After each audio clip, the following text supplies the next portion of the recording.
Hey guys, and welcome back to my channel. So I wanted to talk today about overcoming fear and stress and depression and being of service to the world and of yourself. I've learned a lot from my own experiences, and I kind of am grateful, even though my experiences that I've had, I wish I could not have them and I could go back in time and erase them because they're extremely depressing, devastating, and exhausting. I learned from every single thing that I go through in my life. So every single thing that's happened to me that's ever been terrible, I've been able to use it to help other people avoid the same situation or get through it better.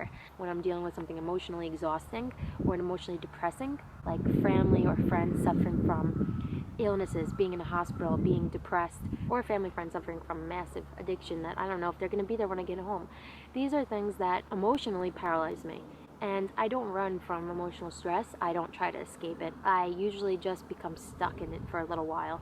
But I have really learned that even with some of the most devastating, depressing, horrible things, there's a way to get through it, and there's a way to look at a higher power and come to an understanding and feel safe. But if you can't come to that understanding, where your mind just won't let you look to God for that, there's also ways to get through it by just getting yourself to a state of confidence, of strength. And if you move from that place, you could come up with solutions. You could come up with the best possible answers to deal with it the best way that you can. Or you could be there as a strong comforter to help that person that's in need. And for example, my mom being sick, she didn't need me to cry. She didn't need me to tell her how worried I was or that I was upset that, what happened to her and what I wish we could have done to prevent it. She doesn't need to hear that. She didn't need to hear that.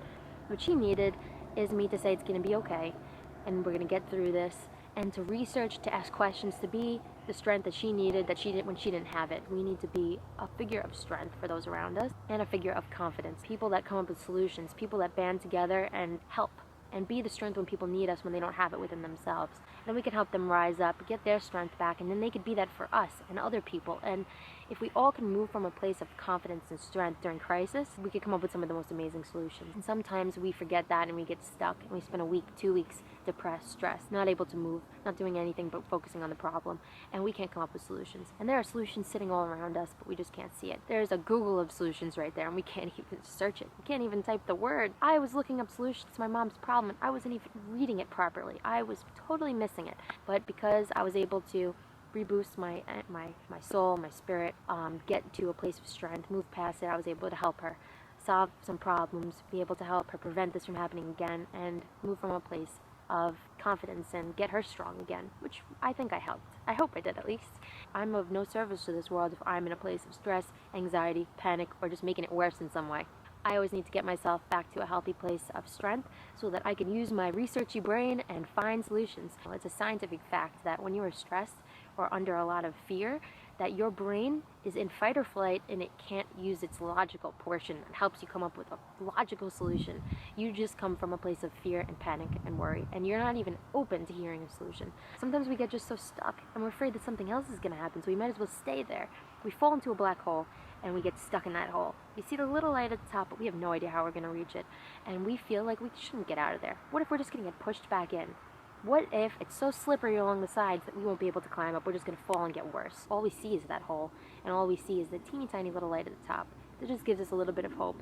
And then as we start to relax and get ourselves through it, slowly that hole gets bigger. Light gets brighter, and then we see that there's a rope, there's a ladder, and then we can start to leverage it to climb up. And we carefully guide ourselves out. We hop on a boat, we escape from that area, and we never come back. Always know that there is a way out of anything that is traumatic or devastating or exhausting, and those opportunities arise when you allow yourself to see them. Really important to, no matter what happens to you, to get yourself out of that hole. Even though you don't want to, even though you feel like you're not supposed to. You need to get out of there, because the only way you're going to serve yourself, the others around you that you love, and this world, is if you are coming from a place of strength. And if you do your best, no matter what you're going through in this world, no matter how devastating something has been to you, to get your mind to a healthy place. And you could do that by taking yourself on an adventure, go on a hike, go hang out with your friends, go to the gym, go see a movie, just meditate. Just try to experience a little bit of happiness here and there, and try to get back to focusing on your goals, whether that be eating healthy, going to the gym, spending time with people you love. As soon as you can get yourself to a place of strength, logic, and focus, you could solve any of the problems that you're experiencing in this world, and you could find the solution or way to rest your mind and put it at ease, even if something extremely devastating has happened to you. So I hope this has helped, and I hope it didn't sound like just a bunch of craziness, because sometimes that happens to me when I'm speaking from my mind and my heart. It just kind of comes out crazy. So I hope you guys like this video, and I'll see you next time. Bye!